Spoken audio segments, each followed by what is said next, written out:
So what is depression exactly? तो depression को define कैसे करोगे? How will you define depression in a sense? और तुम्हें ऐसे बोलना पड़ेगा कि तुम किस तरीके से समझते हो इस चीज़ को। अगर तुम्हारे लिए ये सब चीज़ें मजाक हैं या फिर चीज़ें होती रहती हैं तो, या फिर ये सब चीज़ें नॉर्मल बात है, शहर के लोग ये सब चोचले हैं, गांव में तो नहीं होता डिप्रेशन एंड ऑल दैट, अगर तुम्हारा ये थिंकिंग है तो तुम मैं ऐसा नहीं है कि मैं तुम्हारे अगेंस्ट जा रहा हूँ, बस मैं बोल रहा हूँ कि तुम शायद नाम कुछ और देते हो चीज़ों को। जो फॉरवर्ड लोग हैं, जो मॉडर्न लोग हैं, मे बी उसको डिप्रेशन नाम दे रहे हैं, तुम कुछ और नाम देते हो उसे, लेकिन तुम भी उसी से उतना वाकिफ हो जितना एक शहरी इंसान वाकिफ है। कोई गांव का इंसान जिस चीज़ से इतना वाकिफ है उतना ही शहरी इंसान भी वाकिफ है। नाम अलग अलग लेता है। गांव का इंसान उसको किसी न किसी ट्रेडिशन जोड़ देगा, किसी माता आ गई ऐसा कुछ बोल देगा, कुछ भी हो सकता है। मतलब मैं नहीं कह रहा कि ज़रूरी है, मुझे पता नहीं कि किस तरीके से डिफाइन करते हैं, एक्सप्रेस करते हैं। कपार फट गई ल वैसा कुछ हो सकता है, मतलब जो भी है। मैं शब्दों की बात ही नहीं कर रहा हूँ, मैं बस प्रोसेस की बात कर रहा हूँ। अगर प्रोसेस सेम है, चीज़ें सेम है, अगर दोनों का प्रोसेस सेम है, चीज़ें सेम है, तो बात इस बारे में आ जाती है कि डिप्रेशन है क्या, और क्या ये एक इंडिविजुअल प्रॉब्लम है, क्या एक ग्रुप की प्रॉब्लम है, या फिर अगर एक का सोल्यूशन ढूंढ लिया सबका सोल्यूशन ढूंढ लिया, ये वाली बात है। क्या अगर हमने किसी एक के प्रॉब्लम का सोल्यूशन, एक का डिप्रेशन का प्रॉब्लम सॉल्व कर दिया, तो क्या हमने सबका सॉल्व कर दिया? कि अगर हम सबका नहीं सॉल्व कर पाए तो हम कुछ प्रेडिक्टेबल आंसर की तरफ बढ़ेंगे ही नहीं। तो हम बस एक को सॉल्व किया, अगला वाला नई प्रॉब्लम, फिर सॉल्व किया, अगला नई problem. What is the point? क्योंकि इन दी एंड हम सोल्यूशन की तरफ जा ही नहीं रहे। इन्फिनिट प्रॉब्लम हो सकती है, इन्फिनिट लोग होंगे तो इन्फिनिट प्रॉब्लम हो जाएगी, इन्फिनिट सोर्स ऑफ डिप्रेशन हो जाएगा। तो सोर्स को प्रेडिक्टेबल होना पड़ेगा। कहीं ना कहीं प्रेडिक्टेबिलिटी आनी बहुत ज़रूरी है। अगर आप किसी भी तरह की प्रॉब्लम की बात कर रहे हैं, उस प्रॉब्लम में पैटर्न होना बहुत ज़रूरी है। अगर उस प्रॉब्लम का पैटर्न नहीं है तो प्रॉब्लम अनप्रेडिक्टेबल है। प्रॉब्लम अनप्रेडिक्टेबल है मतलब वो ज़िंदगी भर रहेगी वो दिक्कत। कोई भी चीज़ अनप्रेडिक्टेबल अगर है तो वो प्रॉब्लम ज़िंदगी भर रहेगी। और हमें उसी चेन से बाहर निकलना है, उसी प्रॉब्लम से बाहर निकलना है, कि हमें उस अनप्रेडिक्टेबिलिटी से बाहर निकलना है। हमें समझना है कि जिस चीज़ को हम डिप्रेशन कह रहे हैं वो किस प्रेडिक्टेबल बिहेवियर की वजह से आ रही है, जो कि हमें हर जगह देखने को मिलता है। और अगर हमें वो हर जगह देखने को मिल गया तो हम कहेंगे कि ये एक कॉमन प्रॉब्लम है, और इसका एक कॉमन सोल्यूशन, इसका सोल्यूशन अलग अलग तरीके से लोग निकाल सकते हैं अपने पर्सनल प्रॉब्लम, पर्सनल हैबिट के हिसाब से, और प्रॉब्लम एक ही है।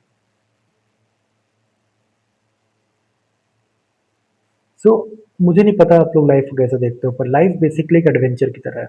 आपको आपकी लाइफ शुरू होती है, एक एडवेंचर तक चलती है। अगर लाइफ आपकी लाइफ एडवेंचर नहीं रही, अगर आपकी लाइफ में आप कुछ ढूंढ नहीं रहे हो, आपकी लाइफ में आप कुछ नया नहीं खोज रहे हो, कुछ ऐसा इनविजिबल ढूंढ नहीं रहे हो, तो आपकी लाइफ कुछ ना कुछ थोड़ा निगेटिव डायरेक्शन में जाएगी। अगर आप किसी क्वेस्ट पे नहीं हो, मेंटली अगर आप एक क्वेस्ट पे नहीं हो, एक जर्नी पे नहीं हो, तो मुश्किल हो जाता है फिर। मुश्किल क्या होता है? Almost it's in a backward direction, your life is in a backward direction if you are not in adventure और journey. Depression is the basic outcome of not going through the journey. अगर आप अपनी life ऐसे जीते हो जैसे कि आप प्रॉब्लम के सोल्यूशन की तरफ नहीं जा रहे हो, आप मीनिंग की तरफ नहीं जा रहे हो, तो डिप्रेशन इसका एक आउटकम होता है। जितना ज़्यादा मीनिंग से दूर रहोगे, डिप्रेशन उतना ही हाई रहेगा। अपने लाइफ की मीनिंग से आप जितना दूर रहोगे उतना आपका डिप्रेशन हाई रहेगा। That's it. It's all about the meaning of it, it's not about कि आप किस प्रॉब्लम में हो, क्या सिचुएशन है, किस वजह से आपको आ रहा है। आप जितना ज़्यादा मीनिंगलेस चीज़ों की तरफ जाओगे, आपके डिप्रेस होने की चांस उतने ज़्यादा बढ़ जाते हैं। तो ये मीनिंगलेस से बचना ज़्यादा ज़रूरी है। मीनिंगलेस चीज़ों से बचना ज़्यादा ज़रूरी है देन कि किसी और चीज़ों से।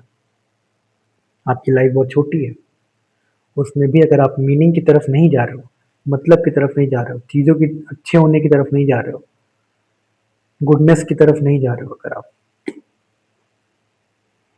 तो कहीं न कहीं आप डिप्रेशन की तरफ जाओगे। अब आपको मीनिंग समझनी पड़ेगी। मीनिंग्स को आप एक इनविजिबल क्वेस्ट की तरह समझो कि भाई कहीं आपको नक्शा मिला है, बस आपको पता है कहीं दूर खजाना है, आपको पता नहीं किस टापू पे है, आप बस निकल गए अपनी शिप लेके। That is meaning. मीनिंग कभी ये नहीं बताएगी मैं क्या हूँ, आपको ढूंढने जाना होगा। और यही पॉइंट है, आप you have to find something invisible, you all are here to find something invisible, because everyone is here, everybody has is been alive, and are they are here and they don't know what to do. They don't know. They're just born yet, and they don't know why they are here on this planet. They don't know. और जब आप वो मतलब उनसे नहीं जोड़ते, जब आप उनसे मीनिंग नहीं जोड़ते, जब किसी के एग्जिस्टेंस को उसकी मीनिंग से नहीं जोड़ते, तो कहीं ना कहीं उसकी लाइफ अपने आप नेगेटिव डायरेक्शन चली जाती है। कि मीनिंग एवोल्यूशन को मजबूर करती है आपके लाइफ में। आपकी लाइफ में अगर एवोल्यूशन होगा तब खुश रहोगे, आप इवॉल्व करोगे तो खुश रहोगे। अगर आपका रिलेशनशिप इवॉल्व करेगा तो आप खुश रहोगे, फादर के साथ, मदर के साथ, ब्रदर के साथ, किसी के साथ भी रिलेशनशिप अगर इवॉल्व करेगा तो खुश रहोगे। और इवॉल्व तभी करेगा जब वो मीनिंग से जुड़ा होगा। और मीनिंग की चीज़ में तभी आती है चीज़ें रेफरेंस लेती हैं, कुछ प्रेडिक्टेबल होता रहता है अपने आप, और वो आपके फेवर में होता है। That's meaning. तो मीनिंग की तरफ बढ़ना ज़रूरी होता है। अगर मीनिंग की तरफ नहीं बढ़ रहे हो, अगर आप किसी रिलेशन को, अपने आप को मीनिंग की तरफ नहीं ले जा रहे हो, तो डिप्रेशन उसका एक आउटकम रहेगा हमेशा से। आप कोई भी एक्ट नहीं कर सकता, आप कोई भी किसी से भी दोस्ती नहीं कर सकते। जिन दोस्तियों में आपको मीनिंग रहेगी आप वहीं दोस्ती रख सकते हो, जिन दोस्तियों में मीनिंग नहीं रहेगी वो अपने आप किनारे हो जाएंगे। ऐसे कोई भी रिलेशनशिप अगर आपका मीनिंगलेसनेस की तरफ है तो वो किनारे हो जाएंगे, कोई मीनिंग की तरफ है तो वो बेहतर होगा। That's the point. कि डिप्रेशन अपने आप को कैसे व्यक्त करता है वो आपको जानना बहुत ज़रूरी है। कि वो मेमोरी के थ्रू आपको हर्ट करता है, अलग अलग मेमोरी के थ्रू आपको हर्ट करता है। आपकी जितनी पर्सनल मेमोरी होगी उतना पर्सनली आपको हर्ट करेगा, उतना पर्सनली आपको परेशान करेगा आपका depression. That's what it does. कि आपकी कोई प्रॉब्लम है उसको बार बार हिट करेगा। कोई पुराना ट्रॉमा है, मान लो कोई पुरानी प्रॉब्लम है, कभी तुम सुने थे कुछ, कोई भी दिक्कत थी तुम्हारी लाइफ में, उस मेमोरी को जगा देगा। जो मेमोरी तुम्हें सबसे ज़्यादा हर्ट करेगी उस मेमोरी को तुम्हारे अंदर जगा देगा। अब क्योंकि तुम्हारे अंदर वो मेमोरी जग चुकी है, तो तुम mentally you will be in negative situation, क्योंकि प्रॉब्लम पास्ट में हो चुकी है। सिचुएशन तुम्हारी अभी कुछ और है, बट वो तुम्हें बार बार पीछे तरफ खींचेगा वापस। तो दैट्स व्हाट डिप्रेशन डज। कि आप जब मीनिंगलेसनेस की तरफ जाते हो तो आपका माइंड आपके अगेंस्ट हो जाता है, आपके फेवर में रहता ही नहीं। आपका अपना माइंड आपको छोड़ने लगता है, और आप अपने इंटेलेक्ट के अकॉर्डिंग एक्ट, अगर आप इतने स्मार्ट हो आपकी इंटेलेक्ट आपके अगेंस्ट हो जाएगी। अगर आप बहुत स्मार्ट हो तो आपकी बहुत स्मार्ट इंटेलेक्ट आपके अगेंस्ट हो जाएगी, and you will be in danger because there a very smart thing against you, your own intellect. And your intellect can be against you if it wants, and it can always be against you if it wants. So depression cannot be taken in a very simple way, or you need to understand that ki depression is an outcome of lack of meaning in life. आपके life में अगर meaning की कमी है, मतलब की कमी है, चीज एडवेंचर की कमी है, कुछ ढूंढने की कमी है, आपको ढूंढ नहीं रहे हो, है ना, आप अपनी लाइफ में कुछ ढूंढ नहीं रहे हो, तो कहीं ना कहीं आपका आपकी लाइफ डिप्रेशन की तरफ जाएगी। और डिप्रेशन एक बेसिकली बम्बार्डमेंट ऑफ मेमोरीज है, bombardment of all the memories that can hold you back. This is it. And there are lots of memories that can hold you back. Anything can hold you back. A single memory can hold you back. And there's a bombardment of infinite memories that can hold you back. And that's what depression is. एक memory लगती है completely hit करने में आपको। That's it. तो point वही है कि आपकी मेमोरी आपके फेवर में रहे, ये आप चाहोगे। वो आप नहीं चाहोगे कि आपका माइंड आपके अगेंस्ट में रहे और आपके अगेंस्ट में बोलता रहे, और आपके बुरी चीज़ें ही आपके सामने लेके आए और आपको पीछे धकेले। आप नहीं चाहोगे। आप चाहोगे आपका माइंड सिर्फ आपकी अच्छी चीज़ें सामने लेके आए। उसके लिए आपको मीनिंग की तरफ जाना पड़ेगा। आप मीनिंग की तरफ नहीं जाओगे, आपका माइंड आपके अगेंस्ट हो जाएगा। That's it. That's what depression is. Your intellect being against you, standing against you and challenging you कि भाई हो गया तेरा। मैं नहीं कह रहा अपने माइंड की रिस्पेक्ट करो, बस उसको समझो कि वो मीनिंग मांगता है तुमसे। Lack of meaning is the presence of depression. Always. Lack of meaning will always lead to the presence of depression. हाँ, ये ईज़ी है कहना कि भाई लाइफ की कोई मीनिंग नहीं होती, हम लोग कीड़े-मकोड़ों की तरह हैं एंड ऑल दैट। कहना बहुत ईज़ी है। ये कहना बहुत ईज़ी है कि हम लोग कीड़े-मकोड़े की तरह हैं, हमारी लाइफ की कोई मीनिंग नहीं है। और तुम क्या क्रिएट कर रहे हो इससे? डिप्रेशन। क्या बढ़ा रहे हो इससे तुम? Suicide rates. What's the point? क्या सॉल्यूशन मिल गया इससे?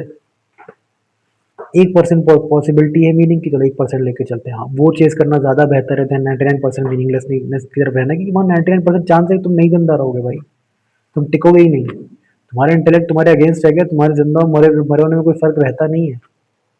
अगर तुम्हारा इंटेलेक्ट तुम्हारे अगेंस्ट हो गया, तुम्हारे अगेंस्ट खड़ा हो गया तुम्हारा इंटेलेक्ट, तो it just there no difference between your life and your death. That's what I am saying and that's what happens basically. So that 1% probability of having meaning in life is better than 99% of not having any meaning. So that's one of the point I'm trying to make. Okay, चलो इसको समझने की कोशिश करेंगे बारी बारी. But this is what I wanted to say. What is depression? Is a bombardment of memories. Your mind is in an act is bombarding you with memories which can hold you back. और वो तुम्हारा intellect तुम्हारे against हो जाता है and then you are like done and dusted. Nothing you can do. There's so many memories that can hold you back, keep you angry and keep you invested into things that you don't want to be invested into. Your mind knows it and it uses it against you. तो meaning की तरफ जाना ज़्यादा important है then कि anything else. चलो bye.